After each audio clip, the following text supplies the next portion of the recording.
Hello friends, welcome to BVR English for all YouTube channel. మన previous క్లాసెస్లో మనం prepositions part 1 discuss చేసాం కదా. ఈరోజు ప్రపోజిషన్స్ పార్ట్ 2 డిస్కస్ చేద్దాం. మనం ప్రపోజిషన్స్లో పార్ట్ 1లో మనం బేసికల్గా వచ్చేటువంటి సింపుల్ ప్రపోజిషన్స్ డీటెయిల్గా వాటిని యూసేజ్ గురించి వాటి ఎగ్జాంపుల్స్తో డీటెయిల్గా మనం డిస్కస్ చేయడం జరిగింది. అయితే ఇందులో ఏంటంటే ప్రిపోజిషన్స్ ఏవైతే కన్ఫ్యూజ్డ్గా ఉంటాయో లేదంటే ఒకే రకమైనటువంటి సిమిలారిటీ ఉండి అవి మనకి బిట్స్ మనం కరెక్ట్గా పెట్టేటప్పుడు కొంచెం మనం ఇబ్బందికి గురవుతామో అటువంటి విషయంలో మనం ఒకేసారి కొంచెం డిస్కస్ చేస్తే అవి మనకి ఉపయోగపడే అవకాశం ఉంది. కాబట్టి మనం ఒకేలాంటి యూసేజ్కి వెళ్ళినటువంటివి లేదంటే కన్ఫ్యూజ్ చేసేటువంటి యూసేజ్కి వెళ్ళినటువంటివి మనం ఇప్పుడు డిస్కస్ చేద్దాం. మనకి ఇక్కడ మొదటిగా ఫస్ట్ మనం తీసుకున్నది on, upon, over, above, below. మనం ఇక్కడ సాధారణమైనటువంటి యూసేజ్ గురించి మనం డిస్కస్ చేయట్లేదు. ఏవైతే మనం మిగతా వాటితో సిమిలారిటీ కలిగి ఉంటాయో అవి డిస్కస్ చేస్తున్నాం. ఎందుకంటే మనం పార్ట్ 1లో ఈ సింపుల్ ప్రపోజిషన్స్ గురించి మనం డీటెయిల్గానే డిస్కస్ చేసాం. కానీ ఇప్పుడు బిట్స్ విషయంలో ఏవైతే మనం కన్ఫ్యూజ్ అవుతామో ఆ సిమిలారిటీని కొంచెం మనం క్యాచ్ చేయడం కోసమని ఇప్పుడు మనం డిస్కస్ చేస్తున్నాం. ఆన్ మనకి ఇప్పుడు యూజ్ చేస్తామంటే ఫిక్సిటీ, అంటే స్థిరంగా ఒక దానిపైన ఉంటుంది అనే విషయంలో మనం ఫిజికల్గా యూజ్ చేస్తాం. అంటే there is a Duster on the table, అలా మనం యూజ్ చేస్తాం. ఫిక్సిటీ అంటే స్థిరమైనదిగా అది ఉంటుంది, ఆ విధంగా. మరి మనం అపాన్ ఎప్పుడు యూజ్ చేస్తామంటే ఇన్ మోషన్, అంటే ఒక చోట నుంచి ఇంకొక చోటకి, ఒక ప్రదేశం నుంచి ఇంకో ప్రదేశానికి కదలిక ఉన్నటువంటి చలనం ఉన్నటువంటి సందర్భంలో మనం అపాన్ యూజ్ చేస్తాం. ఇవన్నీ మనకి ఎగ్జాంపుల్స్లో ఇంకా డీటెయిల్గా అర్థమవుతుంది. మరి మనం ఓవర్ ఎప్పుడు యూజ్ చేస్తామంటే నో టచ్, అంటే పైన అనే అర్థంలో యూజ్ చేస్తాం, కానీ మనకి అది టచ్ ఉండదు, అంటే అది తాకి ఉండదు అనే అర్థం మనం యూజ్ చేస్తాం. అలాగే వర్టికల్లీ అప్వార్డ్స్, మనం నిలువుగా చూసుకుంటే అది పైన ఉంటుంది, అంటే ఏ విషయాన్ని అయితే రెఫర్ చేస్తుందో అది పైన ఉంటుంది అనే అర్థంలో కూడా మనం యూజ్ చేస్తాం. అలాగే మోర్ దాన్, అంటే ఏదైనా మనం మెజర్మెంట్ చెప్పినప్పుడు మోర్ దాన్ అని మనం యూజ్ చేస్తాం, అంటే దానికంటే ఎక్కువ అనే అర్థంలో మనం యూజ్ చేస్తాం. అలాగే అబౌవ్, అబౌవ్ని మనం సుపీరియారిటీ అంటే పెద్దది, ఇందులో పెద్దది, దాని స్థాయిలో పెద్దది. అది అంటే మనం అధికారుల గురించి మాట్లాడినప్పుడు ఆర్డర్ ఆఫ్ ఆఫీసర్స్ చెప్తాం, హైరార్కీ, అందులో కూడా మనం సుపీరియారిటీ గురించి ఇట్లా చెప్పొచ్చు. అలాగే పొజిషన్ అప్వార్డ్స్, అంటే ఫిజికల్గా అది పొజిషన్ అప్వార్డ్స్ నిలువుగా ఉంటుంది, లేదంటే ఒక దాని మీద ఇంకోటి ఉంది అనే విషయంలో. ఫర్ ఎగ్జాంపుల్ మనకి కొన్ని ప్యాకెట్స్ తీసుకోండి, ఒక ప్యాకెట్ పైన ఇంకొక ప్యాకెట్ ఉంటుంది, లేదంటే ఒక వాల్లో మనం వస్తువులు చూస్తే సింక్ ఉండొచ్చు, సింక్ పైన ఇంకొక మనం ఏదైనా చార్ట్ పెట్టచ్చు, లేదంటే ఏదైనా ఇంకొక మిర్రర్ పెట్టచ్చు, అంటే ఆ విధంగా పొజిషన్ అప్వార్డ్స్ అనేది మనకి ఉంటుందన్నమాట. అలాగే బిలో అంటే మనకి మామూలుగా తెలుసు కింద అనేసి. అయితే ఇన్ఫీరియారిటీ, ఇది కూడా స్థాయిని బట్టి కూడా మనం బిలో అని యూజ్ చేస్తాం.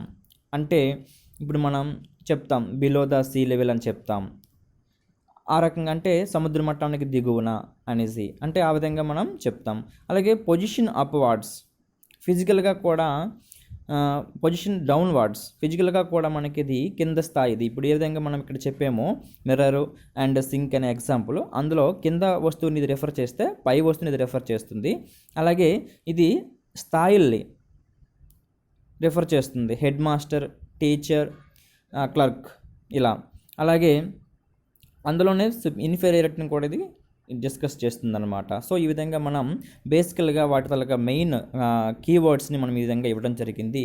ఇప్పుడు మనం ఎగ్జాంపుల్స్లో మనం వాటిని చూసినట్లయితే మనకి ఇంకా డీటెయిల్డ్గా అర్థమయ్యే అవకాశం ఉంది. ఇక్కడ చూడండి, the boy stood on the bench. Fixity, అంటే ఆ బెంచ్కి తను తాకి ఉన్నాడు, స్థిరంగా ఉన్నాడు. The boy stood on the bench, ఈ విధంగా మనం యూస్ చేస్తాం. అలాగే keep the books on the table, ఆ విధంగా supported by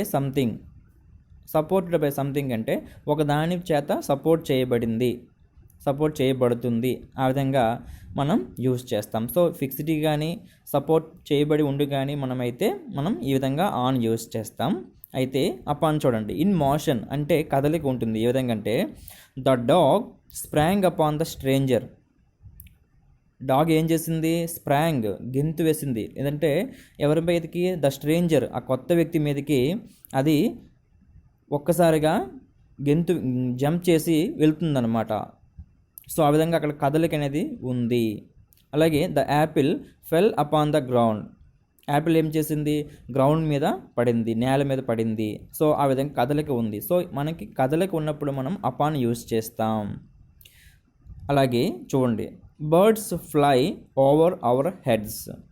birds fly over our heads. ఇక్కడ ఏం చెప్పాం మనం? ఫ్లై ఓవర్ గురించి. నో టచ్, మనం టచ్ అనేది లేదు, అంటే తాకి ఉండదు. అలాగే వర్టికల్లీ అప్వార్డ్స్ అనే విషయం చూసాను చూడండి. ఇక్కడ birds fly over our heads. Birds అనేవి పక్షులు అనేవి మన తల పైన ఎగురుతాయి, అంటే మనకి అవి తాకి ఉండవు కానీ మన పైన ఉంటాయి. అంటే ఇక్కడ ఫిక్సిటీ అనేది ఇక్కడ తాకి ఉండడం అనేది లేదు, స్థిరంగా ఉండడం కూడా లేదు. ఇక్కడ there is a mirror over the sink. ఇక్కడ చూడండి, ఫిజికల్లీ అప్వార్డ్స్ అనమాట ఇది. There is a vertically upwards or ఫిజికల్గా అది పైన ఉంటుంది. There is a mirror over the sink. Sink పైన మిర్రర్ ఉంది. ఈ విధంగా ఓవర్ అని యూజ్ చేస్తాం. ఇక్కడ చూడండి, she waited for me over an hour. ఇక్కడ చూడండి, మోర్ దెన్ అని అర్థంలో కూడా మనం యూజ్ చేస్తాం ఓవర్ని. She waited for me more than an hour. 1 గంటకు పైగా ఆమె నా కోసం వెయిట్ చేసింది అని అర్థంలో మనం ఇక్కడ యూజ్ చేసాం. కాబట్టి ఈ విధంగా 3 కైండ్స్ ఆఫ్ యూసేజెస్ మనకి ఓవర్ గురించి ఉన్నాయి. అలాగే all the rivers are flowing below the danger level. ఇది ఏంటిది? ఇది superiority. All the rivers are flowing below the danger level. ఈ విధంగా మనకి ఇన్ఫీరియారిటీ చూపిస్తుంది. ఇక్కడ బిలో తక్కువ, అదే అబోవ్ అయితే అది సుపీరియారిటీ చూపిస్తుంది. ఇక్కడ చూడండి, read the above passage and answer the questions given below. ఈ విధంగా మనకి ఫిజికల్గా అవి పైన ఉన్నాయా కింద ఉన్న విషయాన్ని చూపిస్తుంది. అబోవ్ పైన passage, given questions given below కింద ఇవ్వబడిన ప్రశ్నలు. ఈ విధంగా మనకి ఫిజికల్గా చూపిస్తుంది. Most of the race is 500 meters above the sea level. సముద్ర మట్టానికంటే 500 మీటర్స్ ఎత్తుగా అక్కడ రేస్ అనేది జరుగుతుంది. ఆ విధంగా అనేది మనకి ఇక్కడ జరుగుతుంది. కాబట్టి ఈ విధంగా మనం చెప్పుకున్న ఇక్కడ కీవర్డ్స్ ప్రకారం మనము గుర్తుపెట్టుకొని వాటిని యూసేజ్ చేయొచ్చు. సో ఈ విధంగా మనం ఈజీగా క్యాచ్ చేయడానికి కొన్ని కీవర్డ్స్ రాసుకుని దానికి తగ్గట్టుగా మనం ప్రిపేర్ అవ్వాల్సి ఉంటుంది. ఎందుకంటే ఈ చూడడానికి ఇవి చిన్న విషయాలుగా ఉంటాయి, కానీ అక్కడ అబోవ్, బిలో, ఓవర్ ఇలా మనకి ఈక్వల్గా వచ్చేటువంటి ప్రిపరేషన్స్ వచ్చేటప్పటికి మనం బిట్స్ పెట్టడం కొంచెం డిఫికల్ట్ అవుతుంది. కాబట్టి సో ఇందులో మనం తీసుకున్నటువంటి ఫస్ట్ టేబుల్ ఏమో ఇదనమాట. మనం ఇప్పుడు నెక్స్ట్ టేబుల్ చూద్దాం. ఇది కొంచెం మనకి ఈజీగా ఉంటుంది. అయితే చూడండి, బిట్వీన్ మనకి అమాంగ్ గురించి మనకి ఆల్రెడీ తెలుసు, అమాంగ్స్ట్ గురించి కొంతమందికి తెలియకపోవచ్చు, అది చూద్దాం. మనం బిట్వీన్ అనేది ఎప్పుడు కూడా 2 వ్యక్తుల గురించి, 2 వస్తువుల గురించి లేదా 2 గ్రూప్స్ గురించి మాట్లాడినప్పుడు మాత్రం యూజ్ చేస్తాం. Between 2 persons, between red and green అలా మనం యూజ్ చేస్తాం. పర్సన్స్ బిట్వీన్ రమ్య అండ్ రాజు, లేదంటే బిట్వీన్ టీడీపీ అండ్ వైసీపీ, ఇలా మనం ఏవైనా గ్రూప్స్ కానీ ఇటువంటి విషయాల గురించి మనం యూజ్ చేస్తాం. మరి అమాంగ్ ఎప్పుడు యూజ్ చేస్తామంటే more than 2 persons or things. 2 కంటే ఎక్కువ పర్సన్స్ కావచ్చు, థింగ్స్ కావచ్చు, గ్రూప్స్ కావచ్చు. అంటే 2 కంటే ఎక్కువ, 3 అవ్వచ్చు, ఇంకా అక్కడ నుంచి ఏ నెంబర్ అయినా అవ్వచ్చు. అప్పుడు మనం ఏం యూజ్ చేస్తామంటే అమాంగ్ యూజ్ చేస్తాం. సో మనకు అది ఎగ్జాంపుల్స్లో క్లియర్ అవుతుంది. అయితే అమాంగ్స్ట్ చూడండి, more than 2 persons or things before, ఇక్కడ చిన్న మిస్టేక్ పడింది, బిఫోర్ వావెల్ సౌండ్స్. చూడండి ఇక్కడ ఆల్మోస్ట్ ఇది అమాంగ్స్టే. అయితే మనం ఏవైనా ఆ నెక్స్ట్ వచ్చేటువంటి వర్డ్స్ ఏవైతే ఉంటాయో అవి కాన్సనెంట్ కాకుండా వావెల్ సౌండ్స్తో ఉంటే కనుక అప్పుడు మనం అమాంగ్స్ట్ యూజ్ చేస్తాం. అంతే డిఫరెన్స్. కానీ ఈ రూల్ మాత్రం చాలా ఇంపార్టెంట్ మనకి. ఇప్పుడు మనం ఎగ్జాంపుల్ చూద్దాం. The war took place between Russia and America. 2 దేశాల మధ్య, కాబట్టి మనం బిట్వీన్ యూజ్ చేసాం. There was a dispute between the 2 brothers. ఆ 2 బ్రదర్స్కి మధ్య గొడవ ఉంది అనే విషయంలో మనం యూజ్ చేస్తున్నాం. సో ఆ విధంగా మనం యూజ్ చేస్తాం. ద బాయ్స్ క్వారెల్డ్ అమాంగ్ దెమ్జెల్స్, ఇక్కడ అమాంగ్ దెమ్జెల్స్ యూస్ చేస్తాం ఎందుకంటే మోర్ దెన్ 2 ద బాయ్స్ ఇక్కడ మనకి ఇద్దరు అని మెన్షన్ చేయలేదు కాబట్టి మోర్ దెన్ 2 అనే సెన్స్ మనకి ఆటోమేటిక్గా తెలుస్తుంది కాబట్టి మనం అమాంగ్ యూస్ చేయవచ్చు. ఎందుకంటే మోర్ దెన్ 2 పర్సన్స్ అయితే లేదా థింగ్స్ అయితే మనం అమాంగ్ యూస్ చేయాలి. There is a coordination among all the 4 groups, ఆ 4 గ్రూప్స్కి మధ్య కోఆర్డినేషన్ ఉంది కాబట్టి అమాంగ్ యూస్ చేస్తాం మోర్ దెన్ 2 కాబట్టి. ఇక్కడ చూడండి, there is cooperation amongst Indians, ఇక్కడ ఇండియన్స్లో ఇది వావెల్ సౌండ్స్తో ఉంది మోర్ దెన్ 2 కాబట్టి మనం ఏం యూస్ చేయాలి, అమాంగ్స్ట్ యూస్ చేయాలి. ఈ విధంగా మనం అమాంగ్స్ట్ యూస్ చేస్తాం. We have good relations amongst us, us అనేది కూడా వావెల్ సౌండ్తో ఉంది కాబట్టి మనం అమాంగ్స్ట్ అనేది యూస్ చేస్తాం. ఈ విధంగా మనం బిట్వీన్, అమాంగ్, అమాంగ్స్ట్ ఈ 3 విషయాల్లో కూడా మనం చాలా కేర్ఫుల్గా అండర్స్టాండ్ చేసుకుంటే మంచిది. ఓకే, మనం నెక్స్ట్ టేబుల్ చూద్దాం. ఇవి మీకు అర్థమయ్యాయని నేను భావిస్తున్నాను. సిన్స్ ఫర్, మనం ఆల్రెడీ టెన్సెస్ డిస్కస్ చేసినప్పుడు అందులో ప్రజెంట్ పర్ఫెక్ట్ కంటిన్యూస్ టెన్స్ గురించి చేసినప్పుడు ఇవి డిస్కస్ చేసాం, కానీ ఇక్కడ కూడా మరొకసారి డిస్కస్ చేయడం అనేది ప్రిపోజిషన్స్లో ఇంపార్టెన్స్ ఉన్నటువంటి ఇవి కాబట్టి డిస్కస్ చేద్దాం. సిన్స్ మనం పాయింట్ ఆఫ్ టైంకి యూజ్ చేస్తాం, ఫర్ని మనం పీరియడ్ ఆఫ్ టైం కోసం యూజ్ చేస్తాం. సిన్స్ అంటే ఖచ్చితమైన సమయము, ఫర్ అంటే మనకి ఒక కొంత సమయము, అది ఎలా ఉంటుందంటే పీరియడ్, కొంత సమయం అంటే డ్యూరేషన్ అనమాట ఒక రకంగా చెప్పాలంటే. సో సిన్స్ని మనం ఖచ్చితమైన సమయం కోసం యూజ్ చేస్తాం. ఈ విధంగా చూడండి, ఇయర్స్ ఇన్ ఫిగర్స్, అలాగే ఈ విధంగా సిన్స్ 2001, సిన్స్ 1965 ఈ విధంగా యూజ్ చేస్తాం. అలాగే names of days, since Monday, since Friday ఆ విధంగా యూజ్ చేస్తాం. అలాగే names of months, since January, since June ఆ విధంగా కూడా మనం యూజ్ చేస్తాం. అలాగే names of festivals, since Dasara, since independence day మనం ఆ విధంగా కూడా యూజ్ చేస్తాం. అలాగే పర్టికులర్ డేస్ ఏమైనా డేట్స్ ఉంటే సిన్స్ 7th ఏప్రిల్ ఈ విధంగా మనం యూజ్ చేస్తాం. అలాగే పర్టికులర్ టైం ఉన్నప్పుడు since 2 o'clock, since last year, since last month ఆ విధంగా కూడా మనం యూజ్ చేస్తాం. Period of time, years in period for 4 years ఆ విధంగా కూడా మనం యూజ్ చేస్తాం. అలాగే months in period for 4 months, for a month కూడా మనం యూజ్ చేస్తాం. చూడండి, ఫర్ ఏ మంత్ మనం యాక్చువల్గా సిన్స్ మంత్స్ కోసం యూజ్ చేసాం ఇక్కడ, కానీ మనం ఫర్ ఏ మంత్ అని యూజ్ చేయాలి. ఈ విధంగా మనకి కొన్ని బిట్స్ మాత్రం చాలా ఇంపార్టెంట్గా భావించవచ్చు. అలాగే డేస్ ఇన్ పీరియడ్ మనం ఫర్ 5 days ఆ విధంగా కూడా మనం యూజ్ చేస్తాం. Hours in period for 8 hours మనం ఆ విధంగా యూజ్ చేస్తాం. ఫైనల్గా మనకి ఇవన్నీ కూడా పాయింట్ ఆఫ్ టైం కింద, ఇవన్నీ కూడా పీరియడ్ ఆఫ్ టైం కింద మనం కన్సిడర్ చేయాలి. వీటిని మనం డిఫరెన్స్ కొంచెం ప్రాక్టీస్లో మాత్రం వస్తుంది. మనకి చాలా వరకు మనం ఎన్ని రూల్స్ చెప్పుకుంటున్నప్పటికీ కూడా ఇప్పుడు కూడా గ్రామర్ అనేది ఇన్కంప్లీట్గా ఉంటుంది రూల్స్తో. ఇప్పుడు మనకి పర్ఫెక్షన్ వస్తుందంటే నెంబర్ ఆఫ్ ఎగ్జాంపుల్స్ మనం ప్రాక్టీస్ చేయడం ద్వారా వస్తుంది. కాబట్టి ఏ వీడియో అయినా సరే, ఏ క్లాస్ అయినా సరే, ఎంతటి వాళ్ళు చెప్పినా సరే అది ఇన్కంప్లీట్గానే ఉంటుంది. ఎందుకంటే గ్రామర్ అనేది చాలా ఎక్కువ స్కోప్ ఉన్నటువంటి ఏరియా ఉన్నటువంటి టాపిక్ కాబట్టి ప్రాక్టీస్ ద్వారా మాత్రమే అది పర్ఫెక్షన్ వస్తుంది. ఎందుకంటే చాలా రూల్స్ మనం డిస్కస్ చేస్తాం, అది ఒక్కొక్క ఎగ్జాంపుల్కి కూడా ఆ కాంటెక్స్ట్కి వెళ్ళి ఆ కాంటెక్స్ట్ దగ్గర మనము కొన్ని ఎగ్జాంప్షన్స్ కూడా ఉంటాయి. ఇక్కడ మనం రూల్స్ చెప్పుకుంటాం, అక్కడికి ఎగ్జాంప్షన్స్ ఉంటాయి. అంటే ఈ విషయాన్ని విడిచిపెట్టేయాలి, లేదంటే ఈ ఎగ్జాంపుల్కి మాత్రం ఈ రూల్ వర్తించదు, ఈ విధంగా మరొక నియమాలు మనకి ఉంటాయి. కాబట్టి మనం ఎన్ని రకాలైన ఎగ్జాంపుల్స్ ఉన్నాయో ఆ ఎగ్జాంపుల్స్ అన్నీ కూడా మనం ప్రాక్టీస్ చేసినప్పుడు మాత్రమే మనకి ప్రిపోజిషన్స్ విషయంలో పూర్తిగా మనకి కమాండ్ లేదా గ్రిప్ వస్తుందన్నమాట. కాబట్టి మనం నెక్స్ట్ ఇప్పుడు ప్రజెంట్ మనం ప్రిపోజిషన్స్ పార్ట్ 2 డిస్కస్ చేస్తున్నాం. ఇంకా ప్రిపోజిషన్స్ గురించి డిస్కస్ చేయడానికి ఇంకా చాలా విషయాలు ఉన్నాయి. అయినప్పటికీ కూడా వాటి తర్వాత కానీ వాటికంటే ముందు కానీ మనం ప్రాక్టీస్ కూడా కొన్ని వీడియోస్ చేసినట్లయితే అప్పుడు మనకి మనం చేసినటువంటి విషయంలో పర్ఫెక్షన్ అనేది మనకి వస్తుంది. Okay, thank you. నెక్స్ట్ మనం నెక్స్ట్ టేబుల్కి వెళ్ళి ఇంకా మనం డిస్కస్ చేద్దాం. Till, until, up to. మనం టిల్ అంటే వరకు, అంటిల్ అన్నా కూడా వరకు, అప్ టు అన్నా కూడా మనం వరకు అనే తెలుగులో అర్థం యూజ్ చేస్తాం. కానీ ఈ డిఫరెన్స్ ఏంటో యూసేజ్లో ఏ విధంగా మనకు ఉంటుందో చూద్దాం. టిల్ అంటే సింపుల్ టైం లిమిట్, అంటే ఎటువంటి కండిషన్ పెట్టకుండా ఒక టైం వరకు అని చెప్పడానికి మనం టిల్ యూస్ చేస్తాం. అదే అంటిల్ అయితే కండిషనల్ టైం లిమిట్, అంటే ఇంకొక విషయం జరిగే వరకు అనే విషయం కండిషన్ అనేది ఇక్కడ మనం పెడతాం. ఆ కండిషన్ జరిగినప్పుడు ఇలా అంతవరకు వస్తుంది లేదా ఇలాగ అనమాట. సో ఆమె వచ్చే వరకు, అతడు వచ్చే వరకు అంటే ఆ విధంగా కండిషన్ అనేది ఇక్కడ ఉంటుంది.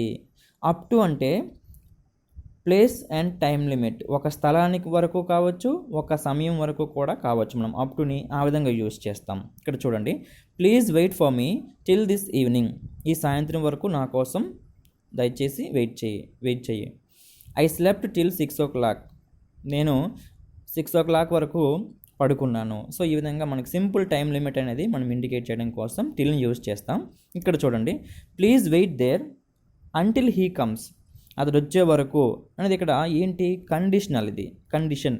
ఈ కండిషనల్ టైం లిమిట్ అనేది మనం ఇక్కడ దీన్ని అనుకోవచ్చు. సో ఈ కండిషనల్ టైం లిమిట్ అనేది ఉన్నప్పుడు మనం అంటిల్ యూజ్ చేస్తాం. We waited there until her arrival, ఆమె వచ్చే వరకు, ఆమె రాక వరకు. ఈ విధంగా వీ వెంట్ విత్ హిమ్, మేము అతడితో పాటు వెళ్ళాము. Up to the railway station వరకు. We can pay the fee, మనం ఫీని పే చేయొచ్చు. ఎప్పటి వరకు, up to the 30th of this month, ఈ నెల 30వ తారీఖు వరకు లేదా లోగా. ఈ విధంగా మనం యూజ్ చేస్తాం. అంటే ఇక్కడ ఏమైంది, ప్లేస్, ఇక్కడ రైల్వే స్టేషన్ అనేది ఏంటి, ప్లేస్ లిమిట్. అలాగే up to 30th of this month అనేది ఏంటి, టైం లిమిట్. సో ఈ రెండు రకాలకు కూడా మనం అప్ టుని యూజ్ చేస్తాం. అలాగే నెక్స్ట్ టేబుల్ చూసినట్లయితే ఇన్, విత్ ఇన్, బై. యాక్చువల్గా మనం బై అనేది చేత అనే అర్థంలో యూజ్ చేస్తాం. ఆ యూసేజ్ మనం ఇక్కడ డిస్కస్ చేయట్లేదు. కానీ సమయం గురించి, టైం గురించి ఒకేసారి మనం ఈ మూడు కూడా యూజ్ చేసినప్పుడు ఇన్ కానీ, విదిన్ కానీ, బై కానీ మనం ఏ విధంగా యూజ్ చేస్తాం. ఇన్ అంటే at the end of a given time, ఇచ్చిన సమయంకి, at the end of a given time, ఇచ్చిన సమయం కన్నా ముందు లేదా అది పూర్తవ్వక ముందు అనే అర్థంలో మనం యూజ్ చేస్తాం. Before the end of a given time, ఇచ్చిన సమయం కంటే అది పూర్తయ్యే కంటే ముందు అనే అర్థంలో మనం యూజ్ చేస్తాం. At the end of a given time అంటే ఇక్కడ సమయం పూర్తయ్యేలోగా అని అర్థం. Before the end of a given time, ఆ సమయం పూర్తి కాకముందు అని అర్థం ఇక్కడ. Not later than a given time, కానీ ఇచ్చిన సమయం కంటే లేటుగా కాకుండా అంటే ఆ సమయంలోగా అనే డిఫరెంట్ కాంటెక్స్ట్లో మనం యూజ్ చేస్తాం. ఇక్కడ చూడండి ఎగ్జాంపుల్స్తో, the students completed the exam in 2 hours, వాళ్ళు 2 గంటల్లో పూర్తి చేశారు. విద్యార్థులు 2 గంటల్లో ఎగ్జామ్ని పూర్తి చేశారు. He return from Dubai within a year, అతడు 1 సంవత్సరంలోగా అంటే before the end of A given time అంటే 1 సంవత్సరం పూర్తయ్యేలోగా అతను వచ్చాడు అనమాట వెనక్కి. ఆ విధంగా మనం చెప్తాం. We shall be at the station by 6 o'clock అంటే not later than a given time, అంటే 6 o'clock కంటే వాళ్ళు లేట్ అవ్వకూడదు. ఎందుకంటే సంథింగ్ రైల్వే స్టేషన్ అయితే ఆ టైం కల్లా వాళ్ళు రైల్వే స్టేషన్లో ఉండాల్సి ఉంటుంది. ఎందుకంటే ఆ తర్వాత దగ్గరలోనే ఆ టైం తర్వాత వాళ్ళు రైలుని ఎక్కాల్సి ఉంటుంది. ఈ విధంగా మనకి we shall be at the station by 6 o'clock, 6 o'clock కల్లా ఉండాలి, అంతకంటే లేట్ అవ్వకూడదు అనే సెన్స్లో మనం ఈ విధంగా యూజ్ చేస్తామన్నమాట. మనకు తెలుసు బిసైడ్ అండ్ బిసైడ్స్ అనే విషయంలో కూడా మనకు తెలుసు, కానీ ఒకసారి డిస్కస్ చేసుకుంటే ఉపయోగపడుతుంది. మనకి బిసైడ్ అంటే ప్రక్కన, అంటే బై ద సైడ్ ఆఫ్ అనే అర్థంలో యూజ్ చేస్తాం. బిసైడ్స్ ఒక ఎస్ మాత్రం ఇక్కడ ఎక్స్ట్రా వస్తుంది. ఇన్ ఎడిషన్ టు అంటే దానితో పాటుగా అని మనకి అర్థం.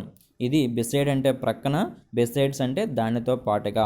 మనకి బిసైడ్ అంటే మనకి ఫిజికల్గా మనకు చూపిస్తుంది, బిసైడ్స్ అంటే ఫిజికల్గాతో పాటు మిగతా విషయాలు ఏవైనా 2 విషయాల గురించి మనం చెప్పినప్పుడు దాంతోపాటు ఇది కూడా అని చెప్పడానికి కూడా ఉపయోగపడుతుంది అనమాట. The children played beside the river, పిల్లలు ఎక్కడ ఆడుకున్నారు, నది ప్రక్కన. బిసైడ్ ద రివర్ పక్కన వాళ్ళు ఆడుకున్నారు. She sat beside her mother, ఆమె తల్లి ప్రక్కన ఆమె కూర్చుంది. ఇలాగా ఫిజికల్గా ప్రక్కన అనే అర్థంలో అంటే by the side of something or someone అనే అర్థంలో మనం యూజ్ చేస్తాం. She speaks Hindi besides English fluently, ఆమె హిందీ మాట్లాడుతుంది, ఇంగ్లీష్ కూడా ధారాళంగా మాట్లాడుతుంది. ఆమె హిందీతో పాటు ఇంగ్లీష్ కూడా మాట్లాడుతుంది, చాలా ధారాళంగా, చాలా ఫ్లూయెంట్గా మాట్లాడుతుంది. ఈ విధంగా మనం యూజ్ చేస్తాం. My relatives besides their friends were present. My రిలేటివ్స్తో పాటు వాళ్ళ ఫ్రెండ్స్ కూడా వచ్చారు, హాజరయ్యారు. ఈ విధంగా మనం బిసైడ్స్ని యూజ్ చేస్తాం. ఈ విధంగా చూడడానికి మనకు సింపుల్గా ఉన్నప్పటికీ కూడా వీటి యూసేజ్ మనకి చాలా బాగా మనం అవగాహన చేసుకున్నట్లయితే మనం బిట్స్ని కరెక్ట్గా ఆన్సర్ చేయగలుగుతాం. ఇంకా చూడండి, across and along. Across and along చూడండి, from one side to the other. Across అంటే ఒక వైపు నుంచి ఇంకొక వైపుకు, అంటే ఇంకొక రకంగా చెప్పాలంటే తెలుగులో అడ్డంగా. అక్రాస్ అంటే అడ్డంగా అనే అర్థంలో మనం యూస్ చేస్తాం. వేరేజ్ మనం అలాంగ్ చూసుకుంటే ఇన్ ద సేమ్ లైన్, అదే దారిలో, అంటే మనం తెలుగులో గుండా అంటాం కదా, రోడ్డు గుండా లేదంటే రైల్వే ట్రాక్ గుండా అంటాం కదా, ఆ విధంగా మనం అలాంగ్ని యూస్ చేస్తాం.